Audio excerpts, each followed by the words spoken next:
In 1776, the average American consumed about 4 pounds of sugar per year. By 1994, that number had reached 120 pounds. No one voted for that.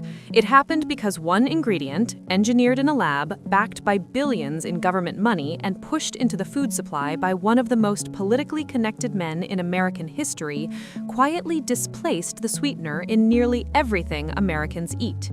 The ingredient is high-fructose corn syrup, and how it got there is not a story about food science. It is a story about policy, money, and influence. High-fructose corn syrup is derived from cornstarch.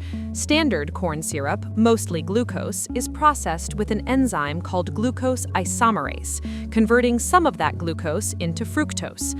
The result is a liquid sweetener cheaper to produce than table sugar, easier to blend into processed foods, and resistant to crystallization. The most common version used in soft drinks, HFCS 55, contains 55% fructose. Table sugar is 50% fructose. Multiple professional medical organizations have found no meaningful metabolic distinction between them. The enzyme was first synthesized in 1957 by American chemists Richard O. Marshall and Earl R. Couey, with the first patent granted to the Corn Processing Company in 1960. Between 1965 and 1970, Japanese scientist Yoshiyuki Takasaki at Japan's National Institute of Advanced Industrial Technology developed a heat-stable version of the enzyme that made industrial-scale production feasible. By February 1967, the Clinton Corn Processing Company of Clinton, Iowa, was shipping the first commercial batches to food manufacturers.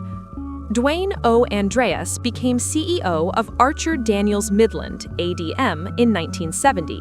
At that point, ADM was a regional grain processor. Andreas transformed it by combining aggressive acquisition with sustained political access. He cultivated relationships with former House Speaker Tip O'Neill, former Senator Bob Dole, and Soviet leader Mikhail Gorbachev, and contributed millions of dollars to politicians across both parties. Mother Jones declared that Dwayne Orville Andreas runs the world. The National Review called him a modern robber baron. The Cato Institute described him as the United States' most prominent recipient of corporate welfare. These were not groups that agreed on much. What Andreas engineered was a policy environment with two components. Federal sugar import quotas capped how much foreign sugar could enter the country, insulating domestic prices from international competition.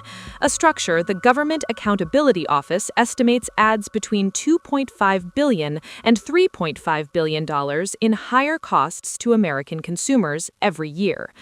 Federal corn subsidies, in place since the New Deal, drove overproduction, depressed corn prices, and made corn starch artificially cheap.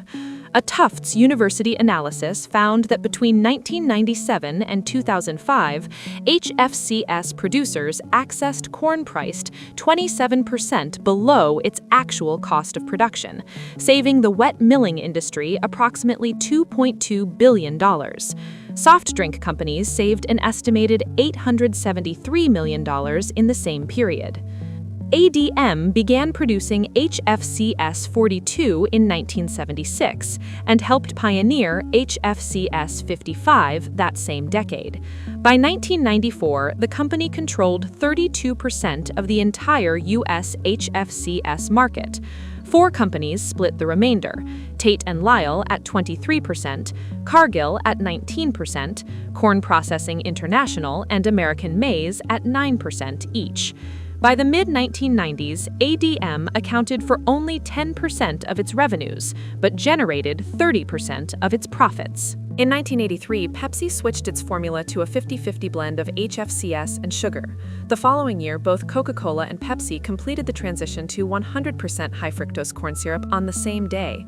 Pepsi projected annual savings of up to $60 million. Coca-Cola projected approximately $30 million.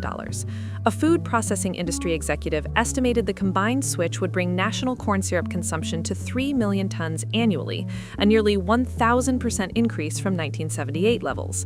ADM was Coca-Cola's primary supplier. The FDA that year formally classified HFCS as generally recognized as safe, with no ceiling on fructose proportion. The European Union capped fructose proportions in its food supply at 20 to 30%. By 1999, Americans were consuming 63.7 pounds of HFCS per person per year, the highest per capita rate on Earth. The ingredient was in soft drinks, sports drinks, ketchup, bread, spaghetti sauce, breakfast cereals, crackers, soups, yogurt, candy, and nearly every bottle of commercial pancake syrup on the market. While Andreas was building that market position, a separate federal investigation was underway. In 1995, FBI agents raided ADM's headquarters in Decatur, Illinois, and found a global price-fixing cartel. ADM had conspired with 4 Asian competitors, Ajinomoto, Kyowa Hakko Kogyo, Siwan America, and Chail Jaedong, to fix prices and allocate sales of lysine, an animal feed additive. The cartel raised lysine prices 70% within the first 9 months of operation. The FBI learned of it through Mark Whitaker, a divisional president inside ADM, whose wife had threatened to go to the authorities if he did not.